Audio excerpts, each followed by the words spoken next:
대한 1차식이라고 했으니까 나머지는 R이라고 표현이 가능하다. 이렇게 식을 세워 주는 게 사실 나머지 정리보다도 미적분일에서 더 많이 나옵니다. 그런 다음 나머지 한번 구해보세요 라고 하면 1차식으로 나눈 나머지 R은 ax 플러스 b가 0이 되는 x값이 마이너스 a분의 b죠. 그래서 양변에 마이너스 a분의 b를 대입한 거다. 그럼 0 곱하기 q는 0이니까 나머지 r 이렇게 바로 도출할 수 있다. 이게 나머지 정리였어요. 어렵지 않죠? 자, 그 다음에 돌아가서 인수 정리는 뭐 실질적으로는 이제 고등학교 1학년 때부터 배우는 거지만 고2, 고3 때 전부 등장합니다. 인수 찾기 하는 거. 특정한 값을 넣었을 때 다항식이 0이 된다 그러면 그 식은 여기서 특정한 값 알파를 넣었을 때 0이 된다라고 하면 그 식은 x 빼기 알파를 인수로 가진다. 그래서 인수분해의 1차식 인수를 들고 올 수 있다. 이 정도로 정리만 하고 넘어갈게요.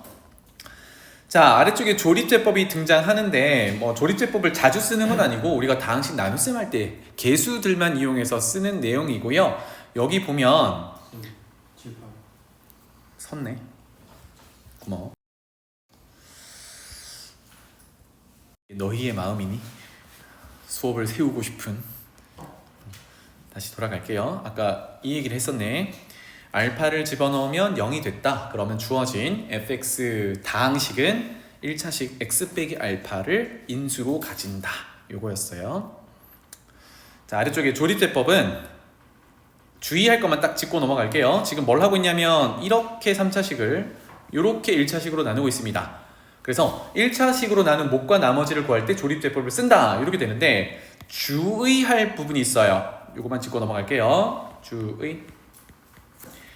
나누는 식의 1차항 개수가 1이 아닐 때를 주의해야 합니다. 그래서 지금 왼쪽은 조립제법을 이미 썼으니까 x 플러스 3으로 나눈다 그러면 x의 1차 개수가 1이거든. 그러면 우리가 알고 있던 조립제법 그냥 쓰면 돼요. 그런데 왼쪽에 있는 나눗셈 똑같은 다항식을 이번에는 3x 더하기 9라는 1차식으로 나눈다라고 새롭게 가정을 해볼게요. 그러면 조립제법을 쓴다 그러면 나누는 식이 0이 되는 x값이 마이너스 3이니까 조립제법 방식은 왼쪽이랑 완전히 동일하거든요. 그래서 식 세우기를 한다라고 하면 왼쪽 거를 fx라고 할게요. 3차식을 fx라고 하면 식을 적을 때 3x 플러스 9로 나눴다고 해서 나누는 식이 3x 플러스로 오면 되는 게 아니라 조립제법을 쓰는 순간 조립제법을 요걸로 사용하는 순간 x의 개수는 1이라고 고정을 시켜 놔야 돼요. 3x 플러스 9로 나눈다고 하더라도 조립제법을 쓰는 순간 1차의 개수는 1입니다. 그럼 다시 얘기해보면 얘는 x 더하기 3으로 나눈 거야. 그래서 왼쪽에 있는 그걸 그대로 쓸게요. 4x제곱 마이너스 5x 더하기 3 괜찮죠? 그리고 나머지 마이너스 6 이렇게 된 겁니다. 그러면 해석을 할 때 나는 3x 플러스 9로 나눈 목과 나머지를 구하고 싶었는데 조립제법을 쓰는 순간 원래대로 그냥 돌아가는 거예요. 그러면 어떻게 하냐? 모양 교체를 하는 겁니다. 해서 나는 앞부분에 3을 곱하면 3x 더하기 9가 될 거니까 식이 모양은 바뀌되 값이 바뀌면 안 되잖아. 그러니까 뒤쪽은 3으로 나눠 놔야겠죠. 그래서 3분의 1이라고 쓰고 이거 한꺼번에 다 밀어 넣을게요. 4x제곱 빼기 5x 더하기 3 이렇게 해서 마육으로 처리를 해야 그제서야 얘가 나누는 식이 되는 거고요. 이만큼이 몫이 되는 거고요. 여기가 나머지가 되는 겁니다. 알겠죠? 그래서 조립제법을 쓸 때 나누는 식이 1차항의 개수가 1이 아니면 무조건 조립제법을 쓰고 나면 1차항의 개수가 1인 걸로 보고 식을 세우고 우리가 원하는 구조로 모양 바꾸기를 한다 였어요. 이거 좀 체크해주면 되겠습니다. 넘어가 봅시다. 자, 다음 장에도 사실 되게 익숙하죠. 2차 방정식 나오고요. 근에 대한 얘기가 있고요. 우리가 복소수 단원 1학년 때 내용이야. 복소수 단원에 들어가면 이 x값이 실수일 수도 있고 허수일 수도 있어요. 그래서 실근, 허근이라는 개념이 등장합니다. 맞죠? 그리고 2차 방정식을 풀면 뭐 인수분해를 이용해서 풀기도 하고요. 인수분해가 잘 안되면 근의 공식을 이용해서 풀기도 하고요. 그래서 근의 공식 안에 루트 안에 들어있는 요만큼 녀석들을 우리는 판별식이라고 합니다. 왜? 루트 안이 양수면 무리수가 되는 거고요. 루트 안이 0이면 0이니까 플러스 마이너스가 의미가 사라지는 거고, 루트 안이 음수면 허수가 되는 거지. 그래서 허근 이렇게 판단을 하는 판별식이 되겠습니다. 돌아가서 위쪽으로 잠깐 가볼게요. 여기 2번에 보면 상수항을 포함한 모든 개수가 실수인 2차 방정식은 반드시 복소수 범위에서 근을 갖는다인데, 여기서 조금 더 들어가 볼게요. 오른쪽에다가 요거 적어놔봐. 1학년 때 내용이니까. 컴플렉스 넘버라는 복소수 단위가 우리 고등학교 과정에서 최대로 많이 다루는 수의 체계입니다. 더 이상은 안 배워요. 그러면 얘는 누구로 구성되어 있냐면 리얼 넘버 실수와 허수로 크게 구성이 됩니다. 그리고 실수는 다시 유리수와 무리수로 나뉘어져요. 유리수, 무리수는 우리가 수직선을 채우는 녀석들이었습니다. 그죠? 그래서 XY 좌표 평면은 전부 실수들로 채워진 녀석들이야. 자, 이런 상황에서 선생님이 무슨 얘기를 하고 싶냐면, 첫 번째, 실수의 동그라미, 허수의 동그라미. 자, 무슨 얘기냐? 2차 방정식이든 3차 방정식이든 4차 방정식이든 다 똑같은 내용인데, 개수가 실수인, 지금 2차 방정식 얘기하고 있으니까 2차라고 할게요. 2차 방정식에서 실수라고 했어요. 실수는 지금 복소수에서 위쪽이 실수예요. 방정식에서 허근 A 더하기 BI를 가지면 반드시 무슨 근을 가져야 돼? 서연아, 이거 뭐였니? 반드시 켤레근을 가졌어야죠. 켤레근이 뭐였어요? 허수 부분의 부호가 반대로 바뀐 A-BR을 또 다른 근으로 가져야 합니다. 켤레근 얘기입니다. 그래서 이거를 머릿속에 좀 남겨둡시다. 봐봐, 다시 돌아가서 복소수 체계가 실수와 허수 구조로 되어 있는데 얘네가 동등한 관계란 말이야. 그렇다면 개수가 실수라고 했는데 근이 허수야. 지금 얘네 둘을 가지고 얘기하고 있죠. 그러면 켤레근 얘기를 하면 된다. 이게 결론이에요. 같은 내용으로 개수가 유리수인 2차 방정식 얘기가 만약에 나왔어요. 왜 굳이 유리수라고 할까? 그런데 이때 한 근이 무리수근, 무리근이라고 표현할게요. P 플러스 Q 루트 M이라는 무리수로 표현이 됐다 그러면 얘도 유리수, 무리수 얘기가 어디 있어요? 뒤쪽에 실수의 동등한 관계로 유리수, 무리수 이렇게 있죠. 그래서 개수가 유리수인데 근이 그 동등한 관계의 무리수 근이라고 한다면, 이렇게 동등한 관계에서 얘기를 한다 그러면 얘도 켤레근을 갖는다라고 바로 결정하면 됩니다. 그래서 이 무리수의 켤레근은 루트 앞의 부호를 반대로 바꾼 것, 즉 P-Q 루트 M 요렇게가 근으로 존재한다. 알겠죠? 그래서 켤레근 얘기, 뭐 단순한 얘기지만 뭐 그렇습니다. 자, 그 다음에 왼쪽으로 돌아갈게요. 우리가 미적분 1에서 첫 번째 단원에 뭘 배우냐면 극한이라는 걸 배워요. 새로운 개념이거든. 근데 그 극한에 적용되는 함수 여러 개 중에 절대값 포함하는 거, 그 다음에 여기는 하나도 안 보이지만 가우스 기호를 포함하는 거, 이런 게 들어있어요. 그래서 절대값 기호 한 번만 더 정리하고 가우스 기호는 여기 없으니까 선생님이 따로 기록을 해드릴게요. 봐봐. 일단 절대값 기호는 당연히 우리 중학교 때 배우면 당연히 이거 양수로 만드는 거야, 마이너스 부호 떼는 거야, 이렇게 배우고 있는데 조금 더 나아가자면 루트 안에 어떤 숫자든 어떤 식이든 제곱꼴이 들어있으면 사실 이렇게 날리고 싶거든요. 중학교 3학년 때는 웬만하면 날리는데 이때 A가 양수인지 음수인지 판단이 안 되면 일단은요 계산의 간략성을 위해서 절대값 처리하고 버립니다. 그리고 나서 절대값 처리는 알맹이가 양수면 그대로 나오고 음수면 마이너스를 곱해서 나온다. 이건 괜찮죠? 여기 괜찮지? 그래서 절대값은 이렇게 처리를 하면 돼요. 자, 그러면 오른쪽에 가우스 기호 메모할게요. 이거는 교육과정 밖이 되어 있는데 문제에 심심찮게 응용이 되기 때문에 자, 대괄호 모양의 x를 가둬놨습니다. 이 대괄호 모양을 가우스 기호라고 해요.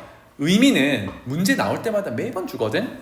들어있는 x를 넘지 않는 가장 큰 최대 정수 값을 가우스 x라고 해요. 그러니까 결론은 가우스 기호가 보이면 이 결과가 항상 정수로 나와야 합니다. 그러면 x를 넘지 않는다. 이게 뭐냐면 x보다 크지 않다거든. 크지 않다라는 거는 같거나 작다라는 의미니까 조금 더 단순화시키면 x 이하의 최대 정수를 얘기합니다.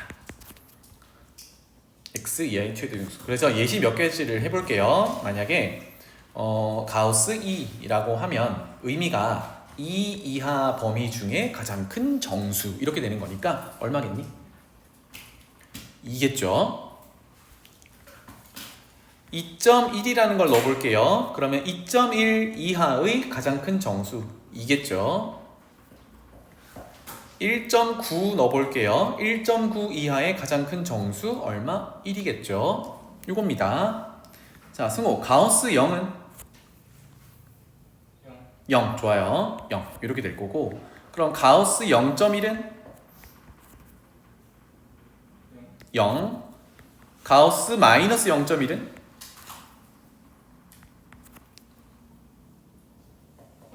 오케이. 이제 마이너스가 등장하면 조금 헷갈릴 수 있습니다. 그러면 머릿속에 수직선을 항상 생각해 보세요. 알겠죠? 한 번 더 해볼까요? 가우스 마이너스 2는 마이너스 2 이하니까 마이너스 2가 여기 있으면 이하의 범위에서 가장 큰 정수니까 마이너스 2가 들어있죠. 그래서 마이너스 2 이렇게 될 거고 마이너스 1.9는 서연아? 마이너스 1.9 여기 있죠. 이거 이하의 가장 큰 정수는 마이너스 2겠죠. 그 다음에 마이너스 2.1은요. 마이너스 2.1은 여기 있거든. 그러면 마이너스 2.1 이하의 가장 큰 정수는 마이너스 3이죠. 이렇게 판단하면 되겠습니다. 자, 한 가지만 더 하고 갈게요. 그래서 조금 더 일반적인 표현. 가우스 x를 구해봤더니 이게 정수 n으로 만약에 등장했습니다. 얘가 뭐 1일 수도 있고 2일 수도 있는데 어쨌든 정수로 등장했어요.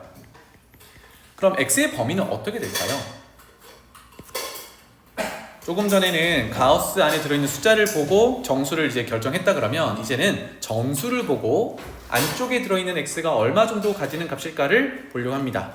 그러면 자기랑 같은 거는 일단 들어있겠죠. 이거와 같거나 크고 얘보다 하나 더 큰, 즉 n 플러스 1 정수 하나 더 큰 거보다는 작은 범위에 들어있으면 모두 n이라는 결과로 나오겠죠. 자, 수직선을 그려보면 여기가 n, 그 다음에 연속하는 자연수 n 플러스 1이라고 가정하면 n부터 n-1 직전까지 들어있는 이 값들은 모두 이거 이하의 범위에서 가장 큰 정수는 n이거든. 이해되죠? 그래서 가우스 값이 어떤 정수로 등장한다 그러면 그 값부터 1 더한 것 직전까지가 가우스 안의 알맹이 범위가 되더라. 자, 그래서 요거 볼게요. y는 x라는 직선 말고 가우스 x라는 직선의 그래프를 생각해 보겠습니다. 가우스 x라는 함수 그래프를 생각해 볼게요. 범위는 따로 없으니까 이렇게 표현할게요. 수많은 범위 점점점 중에 일부분만 가져와 보겠습니다. 마이너스 2 이상 마이너스 1 미만. 조금 전처럼 정수 단위가 하나씩만 나오게 범위를 잡아 볼게요. 이렇게 되면 가우스 값은 여기 위에다 쓸게요. 가우스 x 함수 값은 마이너스 2가 되겠죠. 마이너스 1 이상 0 미만이 되면 이때는 마이너스 1이 될 거고 0 이상 1 미만이면 0이 될 거예요. 요런 식으로 범위에 따라 가우스 x가 상수로 정해졌습니다. 이거를 그래프로 옮겨 볼게요. 그래서 앞으로 이렇게 생긴 거는 가우스 함수를 그린 거구나로 보면 되겠습니다. 음수 쪽으로 마이너스 2, 마이너스 1, 0, 1, 2 이렇게 될 거고 양수 쪽으로 1, 2, 음수 쪽으로 마이너스 1, 마이너스 2 이 정도로 살펴볼게요. 자, 갑니다. 마이너스 2 이상 마이너스 1 미만이면 지금 요 범위를 얘기할 거예요. 그런데 그때 함수값은 서연아 함수값은 마이너스 2입니다. 그러니까 마이너스 2는 색깔이 칠해져 있고 마이너스 1은 빵꾸가 나 있었으니까 그 동안은 마이너스 2로 일정하게 이렇게 그려져요. 그런데 마이너스 1이 되는 순간 가우스 값이 마이너스 1로 올라가죠. 여기서부터 출발해서 0이 되기 직전까지 빵꾸 내고 마이너스 1이라는 함수값으로 이렇게 존재해요. 이걸 우리가 상수함수라고 불렀죠. 0이 되면 0이고 1이 되기 직전까지는 계속 0이에요. 1이 되면 1이고 2가 되기 직전까지는 1이에요. 2가 되면 2고 3이 되기 직전까지는 2가 계속 나와요. 그러니까 이런 패턴으로 왼쪽 오른쪽이 확장이 되면 되겠습니다. 마치 계단 형태죠, 그죠? 괜찮나요?